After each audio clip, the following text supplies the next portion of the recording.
First up, the top story. An army special unit conducted a rare cross-border attack in Myanmar this morning as a counter-operation on the militant group responsible for the recent Manipur massacre. India Today was the first channel to break the story. Earlier today, the Indian Air Force was also part of this operation. India Today has learned that the operation was cleared at the highest levels of government. After the Manipur ambush, a top-level meeting involving Home Minister Rajnath Singh, Defence Minister Manohar Parrikar, NSA Ajit Doval and Army Chief General Dalbir Singh Suhag was held, where Army Chief made the direct suggestion that a cross-border operation was possible. After around 15 militants were killed in this operation, the operation was conducted with the cooperation of the Myanmar government. It was mandatory that an immediate response was warranted. And based on the intelligence that had been gathered by us, we conducted operations to counter these attacks.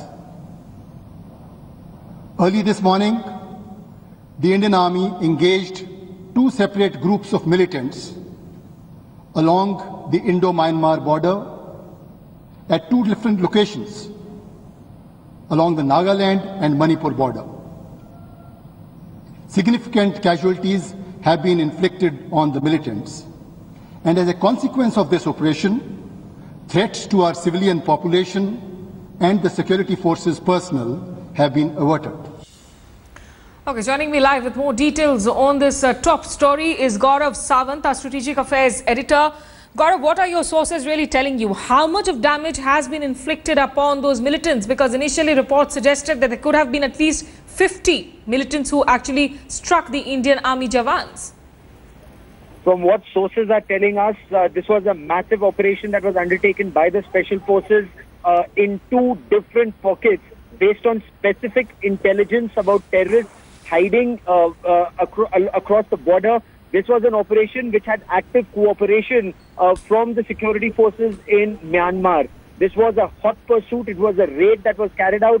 As you rightly pointed out, it was between 35 and 50 anti-national elements, militants who were engaged in that operation belonging to several terrorist organizations. From what sources are telling us, that as of now, there is information of heavy casualties on the other side, not just on fleeing terrorists, but also a base has been destroyed. That is what sources are telling us. Details are still awaited, but there is evidence in the form of pictures and videos of a terrorist strike, of a retaliatory strike on these terrorists. Now, what the army is also telling us at this stage is that these terrorists were planning another hit, and this was a preemptive strike to prevent the other hit from taking place. Gaurav, stay with us. I'm also joined by Deputy Editor Shiv Arur on this story. Shiv, what are we also learning? Is the operation now over, or is it going to continue? The operation, this particular operation, Smita, is complete. It took just a matter of a few hours, as Gaurav was pointing out. It happened early this morning, in fact, even before sunrise. This attack took place at two locations on the Indo-Myanmar border on the Myanmar side, despite what the army has said in its official statement. It involved an Indian Air Force Mi-17 helicopter and a commando team from the 21 Para Special Forces, which is one of India's most proficient commando units. And trained specifically for this kind of thing, operations, on foreign territory, in hostile territory. And this was a crack operation. Let's make no mistake, Smita, this was an operation that involved very, very specific intelligence about the existence of those militant camps. And as Gaurav rightly pointed out... So there were surgical strikes, Shiv, that you're referring to? That's right. It was a surgical strike, and it was based on specific intelligence, A, of the location of the militant camps on Myanmar territory, as well as B, the possibility of another similar attack to the Manipur ambush, as Gaurav pointed out, which is specifically why the army, was forced to take this action so quickly. It was clear. Okay, Shiv, hold your thoughts. I'm joined here by General JJ Singh, former Army Chief, on the phone line with us.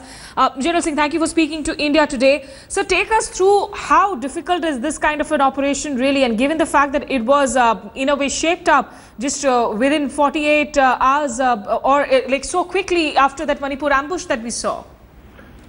Firstly, I would like to sympathize with the families of our soldiers who gave the supreme sacrifice for this particular operations which happened after that. Now, firstly, the soldiers who've taken part in this operation, I'd like to congratulate them as well, because it's an excellent example of what our capabilities are. Right. I also would like to take this opportunity to congratulate the government and the army and the units which took part in this operation. Now, the challenges for any unit given such a mission is that you have to operate with total surprise and secrecy and cover large distances to be able to surprise the terrorists. And the exact response of the terrorists will be how much surprise you have been able to achieve. Right.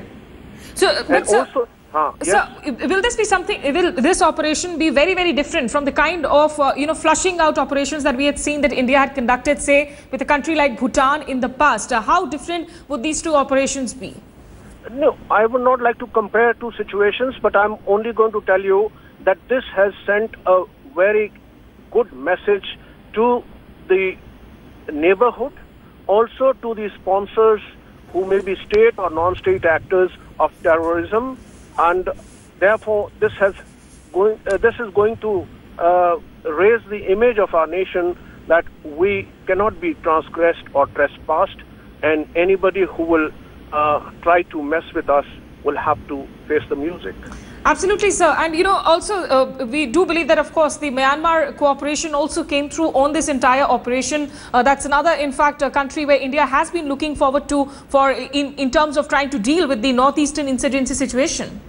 Yes, I'm very confident that the coordination must have been done, and at the same time, India has been doing perhaps something like this. I personally led my unit in an operation of this kind.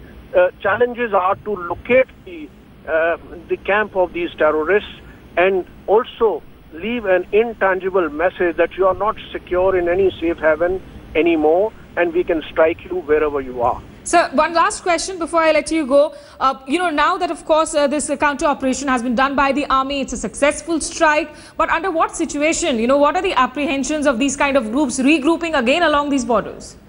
One good operation or two good operations of this kind in the border zone send a very strong message, and the chances of their taking any more misadventures are going to be that much reduced. But the terrain does allow anybody to sneak in and carry out this kind of a cowardly attack.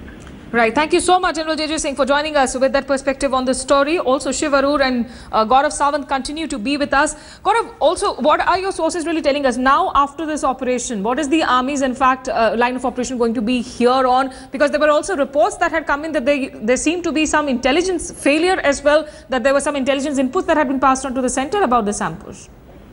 From what my sources are telling me, that this particular operation was for effect to tell terrorists that you cannot hit us and get away with it.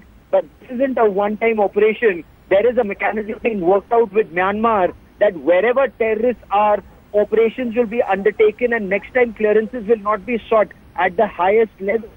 It will be mill to mill, which is military to military cooperation at the level of sector commanders or operating level, so that wherever terrorists are, you can immediately go after them and neutralize them. That is the new template that is being put in place. Remember, this template, Smita, was already in place. If you recall, in 1995, India had undertaken Operation Golden Bird, which was a super success where several terrorists were killed. In fact, Myanmar had taken casualties also for India. But unfortunately, that project wasn't taken to its logical conclusion, and several terrorist bases continued to remain. But this time, whether it's Bangladesh, Bhutan or Myanmar, there will be no terror bases in the neighborhood. There is a base which remains in the Kachin province. The effort will be to eliminate terrorists even in the Kachin province, where unfortunately even the writ of the Myanmar government does not prevail completely. But that is where major operations are expected to be mounted, and those we don't have the timeline, but the message from the government is clear. We will wipe out terror from the region, come what may. Yes. No more ceasefires, no more talks. Anybody who picks up the gun against the state will be eliminated. And yes, the army's hands will also be not tied behind their backs is perhaps the message given here. But Shiv, we also know that according to reports, of course, there were mixed groups really behind this attack, be it the NSC and Khaplang or the United National Liberation Front of Manipur. After this operation, is there an assessment of how much of damage literally has been caused to these groups? We understand that between 12 to 15 militants were killed in this particular operation. The specifics of the kind of damage that has been wrought on those camps itself can only be speculated upon at this time, Smita, because the army, for obvious reasons, isn't releasing the particulars of the operation. It is suffice to say that in their statement they've said that, several casualties were inflicted on those two militant camps. But what we're getting off the record from our sources about this operation is that heavy damage has been sustained by both of those camps. They've been rendered completely unusable. They won't be, the militants, even if they try to recuperate, they won't be able to use those camps anymore because heavy fire was used to, almost entirely obliterate both of those camps and hideouts. We also understand that caches of weapons and certain other equipment has been recovered by the Indian crack team that has been brought back to the Indian side, for further investigations, etc. So this is, on the larger perspective, this is going to be an ongoing operation because this was only two camps. And obviously that isn't the end of either of these militant groups that you just named. So we can expect further action in perhaps the days and weeks ahead. Absolutely. For the moment, Shiv Arur and Gaurav Sawant, many thanks for joining us with all the latest update, of course, on this big story that we are tracking here on India Today. It's the big army action following that Manipur ambush, which killed 18 army Jawans and wounded 11 others.